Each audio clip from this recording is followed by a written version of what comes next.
Bonjour, j'espère que vous allez bien, j'espère que vous avez passé une belle journée. Ça fait un moment que je n'ai pas fait une vidéo sur Bonjour Canada et je reviens ce matin juste pour vous faire cette courte vidéo, échanger avec vous. J'espère que vous avez passé une très bonne semaine pour vous, pour vos familles, partout là où vous êtes, que ce soit en Afrique, en Europe ou au Canada. En tout cas, ça me fait plaisir de faire cette vidéo ce matin. Et c'est juste une courte pensée que j'ai eue en venant au travail.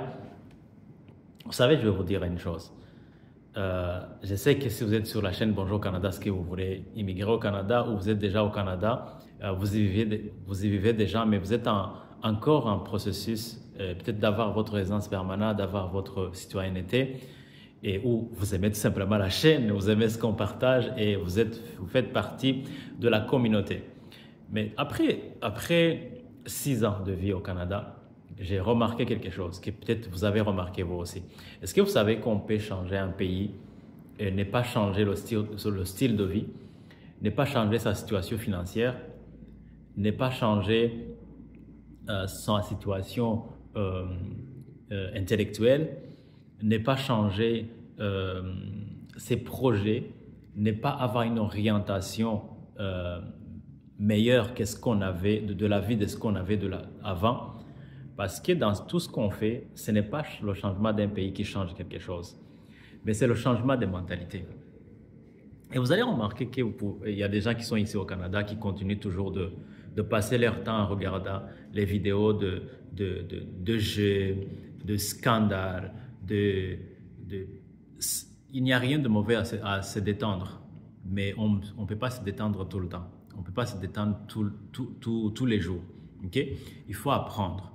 Vous êtes ici, par exemple, au Canada, vous travaillez dans n'importe quel domaine et vous gagnez de l'argent. Mais à l'époque aussi, vous gagnez de l'argent. Est-ce que vous savez que la situation, vous savez que le système économique du Canada n'est pas le même système économique que dans le pays où vous étiez? Si vous êtes en RDC Congo, vous étiez en Côte d'Ivoire, vous étiez au Sénégal, en Haïti, ce n'est pas pareil. Ici, c'est un système capitaliste. Vous gagnez de l'argent, mais l'argent peut vous passer au milieu de vos doigts sans que vous ne sachiez où est parti votre argent. Parce qu'il y a tout pour vous bouffer de l'argent. Il y a tout pour perdre de l'argent ici. Ou il y a tout pour qu'on vous soutire de l'argent. Quand ce n'est pas le gouvernement qui le fait, c'est d'autres personnes aussi. Excuse-moi là, je pense que je suis en train de vous brûler avec mon visage assez grasse. Désolé, là, je pense que là, ça va mieux. Donc, c'est que il y a quelque chose qu'on doit changer. Il y a quelque chose qu'on doit changer dans notre communauté, où lorsque vous décidez de venir dans un pays, okay, vous devez apprendre. C'est quoi le système économique? C'est quoi... comment ça fonctionne? Il y a des personnes qui arrivent ici, j'ai changé avec une personne récemment qui est partie à Costco. Et Costco, c'est un endroit où on fait des achats. Les gens qui ont des familles, par exemple, qui achètent des choses en grande quantité. Et on lui a donné une carte de crédit sans que la personne ne sache que c'est une carte de crédit. La personne, on lui tend la carte, on ne lui fait même pas payer. On scanne la carte, il ne sait pas qui l'a payé, mais on lui fait prendre une carte de crédit sans qu'il soit au courant que c'est une carte de crédit. Et demain matin, la personne va payer avec la carte de crédit sans le savoir. Et à un moment donné, il ne saura même pas qu'il doit l'argent à une banque, il doit l'argent à une institution financière. Et les intérêts vont commencer à s'accumuler. Les taux d'intérêt ici, de carte de crédit, là, c'est entre 15 minimum, entre 15 et 20, 25 même. Vous imaginez combien d'argent que la personne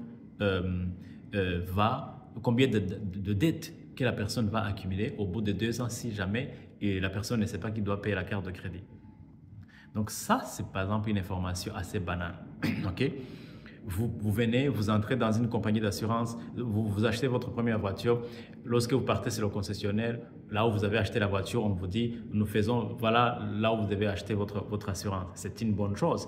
Est-ce que vous savez que la compagnie qui vous a dirigé vers cette compagnie d'assurance reçoit une commission? Est-ce que vous savez que la compagnie le concessionnaire qui vous dit faites affaire avec quelle banque pour avoir un crédit, est-ce que vous savez qu'il reçoit une commission de la part de la banque? Parce que tout se négocie ici.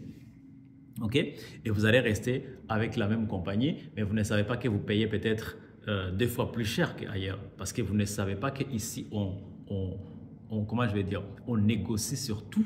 Surtout, on négocie. Et ça, ce sont des choses que vous devez apprendre. Et vous ne pouvez pas apprendre à avoir toutes ces informations si vous n'êtes pas intéressé. Si vous regardez le divertissement, telle personne s'est séparée avec l'autre, pourquoi les divorces au Canada, pourquoi ceci, mais c'est pas ça c'est pas ça la chose la plus importante. La plupart des gens, nous sommes venus ici pour améliorer notre situation économique. Mais si on travaille, si on n'essaie pas de comprendre comment ça fonctionne, si on n'essaie pas de comprendre comment la législation fonctionne, si on n'essaie pas de comprendre comment... Il y a beaucoup de choses qui vont nous... En fait, on va passer plusieurs années ici, mais en réalité, on va voir que rien n'a changé. C'est ce que je voulais partager avec vous aujourd'hui. C'est important d'apprendre comment le pays fonctionne. Les gens se plaignent, le Canada, ça ne fonctionne plus. Non, ce n'est pas vrai ça. Je ne suis pas d'accord. Il faut être ignorant. Il faut ne pas s'intéresser au fonctionnement du pays. Vous savez, même si le pays devenait pauvre, il y a des gens toujours qui prospèrent, il y a des gens toujours qui avancent. Est-ce qu'il n'y a pas de personnes qui font de l'argent dans des pays aujourd'hui que peut-être les gens ne croient pas que c'est des pays d'opportunité? C'est juste ce que je voulais dire avec vous. Donc, si vous voulez vous intéresser par rapport à ça, si vous voulez savoir comment le pays fonctionne, regardez le contenu qui vous permet de comprendre le pays. Regardez le pays qui vous permet de comprendre comment le système bancaire fonctionne, comment le système d'assurance fonctionne, comment le système, comment la loi fonctionne, comment les affaires fonctionnent, comment les contrats de travail, comment ça fonctionne. Demain matin, on vous fait un contrat, vous croyez que vous avez un CDI. 2 semaines après, quand le marché décline, on vous dit, messieurs et madame, au revoir. Vous commencez à dire, mais j'avais un CDI. Par exemple, un CDI, ça ne veut rien dire. C'est un exemple. Donc, ce que je voulais partager avec vous, intéressez-vous sur le contenu aussi, le contenu de valeur. Pas seulement les trucs de scandale. Je sais que beaucoup de gens, c'est que vous regardez sur YouTube, là, une information importante qui te donne, qui te challenge intellectuellement, peu de personnes ne vont le regarder. Et c'est malheureusement cette génération que nous sommes devenus. Et même quand on quitte nos pays, on s'installe dans un pays, on reste les mêmes personnes. Ce n'est pas normal. Dites-moi ce que vous en pensez. J'avais tout simplement cette pensée. Même s'il y a 10 personnes qui regardent cette vidéo, moi j'ai déjà fait ma mission. C'est le plus important. Je ne fais pas des vidéos pour la foule. Je fais des vidéos pour partager de l'information et pour apporter de la valeur à la communauté de Bonjour Canada qui nous regarde. OK? Sur ça, je vous souhaite une très belle journée et à très très bientôt. Si vous avez des questions concernant les finances, moi, c'est mon domaine préféré. Ça, c'est mon domaine. Concernant les finances, les assurances, ça me fera plaisir d'échanger avec vous. N'hésitez pas à me mettre dans les commentaires. Moi, je prendrai mon temps, 30 minutes, à échanger avec vous pour que je puisse vous aider à vous améliorer et aller de l'avant et à profiter des avantages qui sont disponibles pour vous dans ce pays. Right? Bonne journée, à très bientôt. Bye.